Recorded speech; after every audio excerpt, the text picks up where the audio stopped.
They called it neighborhood watch. But for him, it was anything but protection. It was harassment disguised as authority. The HOA patrol had made a habit of climbing over his fence, poking around his yard, and treating his home like it wasn't his. And it never happened to anyone else on the block. Only him, the only black homeowner in the community. Each time, they came with smug confidence, as if daring him to push back. But this time was different. From his porch, he watched calmly, knowing the trap was already set. The moment they touched that gate, they would learn a lesson they'd never forget. For most of his life, Marcus lived with discipline, structure, and duty. Years of service in the FBI had taught him patience, strategy, and an unshakable calm under pressure. When he and his wife finally bought their dream home in a quiet, suburban neighborhood, Marcus thought he had found the peace he'd earned. A wide porch, a modest yard, neighbors waving from across the street. Everything seemed perfect, but perfection didn't last.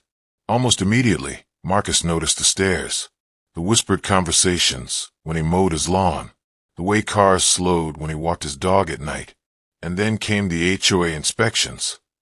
At first, it was little things, notes left on his door about trash, cans not pulled and quickly enough, or the shade of his curtains not community appropriate. But soon it escalated. One day, Marcus came home to find two members of the HOA patrol inside his yard, measuring his fence. Another time, they opened his shed without permission, claiming they were just checking for code compliance. When Marcus calmly confronted them, their smirks only grew wider, their tone dripping with condescension. "We're just doing our job, sir." Marcus knew better. He'd seen enough power plays in his career to recognize what was happening. This wasn't about rules. It was about control, about targeting the one man in the neighborhood who didn't fit their picture-perfect mold. Still, Marcus said nothing. He let them dig their own hole. Because what they didn't know, what not a single one of them realized, was that the man they were harassing had spent decades mastering the art of catching people exactly like them. The tension built quietly at first, like a storm gathering beyond the horizon. Marcus kept his cool, never raising his voice, never giving them the reaction they craved. But behind that calm exterior, he was documenting everything.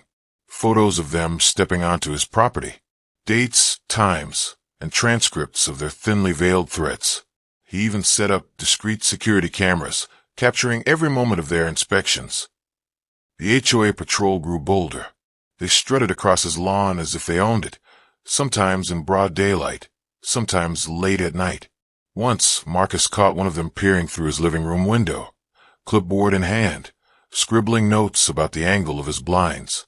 His neighbors, mostly silent, watched from behind their curtains. Some shook their heads in disapproval, but no one dared speak up.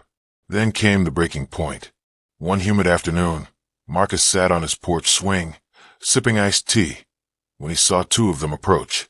They didn't bother knocking this time. Instead, they marched straight to his gate, one of them carrying bolt cutters. With a smirk, the other announced loud enough for Marcus to hear, "We're going in. If he's got a problem, let him call the cops." Marcus leaned back, calm as ever, though his pulse quickened. He had already wired that very gate with a sensor. The moment they touched it, every camera on his property would lock onto them, recording their trespass in high definition. The first snap of metal echoed like a gunshot. The gate swung open. They stepped inside, laughing, certain they had shown him who was in charge. But they didn't notice Marcus quietly pressing a button on the small device in his hand. A signal went out, silent and visible. Within seconds, his phone buzzed with an alert. The footage had already been uploaded to a secure server, ready to be forwarded to authorities. The HOA members strutted toward his porch, their voices dripping with arrogance. "You think you're untouchable, huh? You don't run this neighborhood. We do." Marcus didn't move. He let them come closer, his eye steady, his silence louder than any words. He knew exactly how this was going to play out, because this time, it wasn't just a confrontation, it was a trap, and they had walked straight into it. The air felt heavy, charged, as if the entire street was holding its breath. Marcus remained seated on his porch swing, the small device still resting in his palm. The HOA patrol stood just feet away, puffed up with false authority, believing they had finally broken him. And then it happened. A low hum cut through the summer air. From the corner of the block, a black SUV rolled in, tinted windows glinting in the sunlight. It slowed to a stop in front of Marcus's house.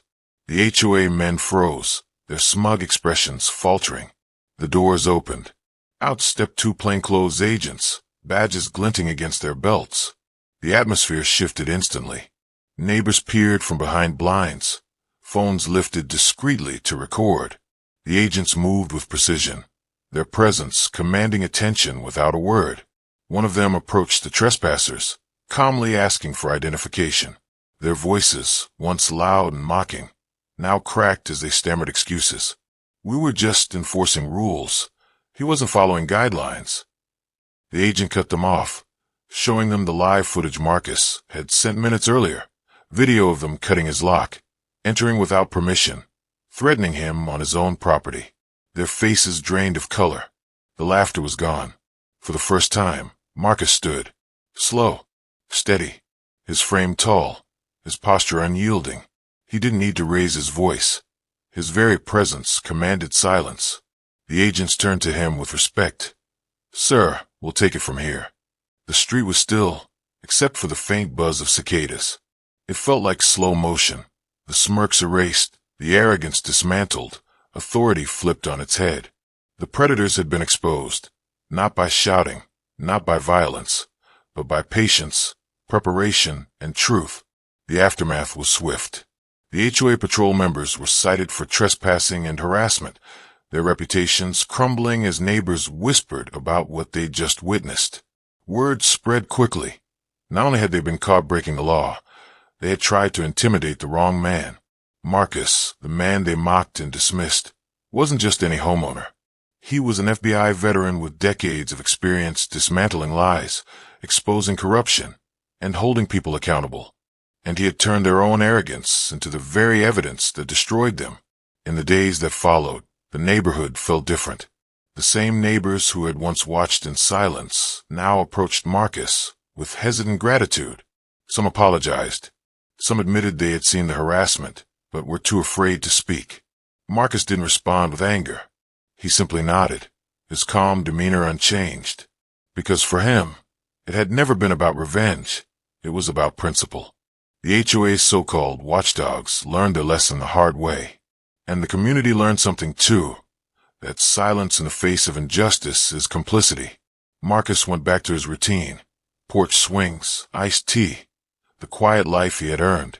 But his story lingered in the neighborhood like an unshakable memory, a reminder that prejudice, no matter how petty or disguised, always leaves a mark. And the bigger reminder that dignity, preparation, and truth can dismantle arrogance more powerfully than anger ever could. Because sometimes, the calmest man in the room is the most dangerous one to underestimate. If this story moved you, if you believe stories like Marcus's must be told, don't let it end here. Share your thoughts in the comments, hit like, and subscribe so we can continue shining light on the truths too often ignored.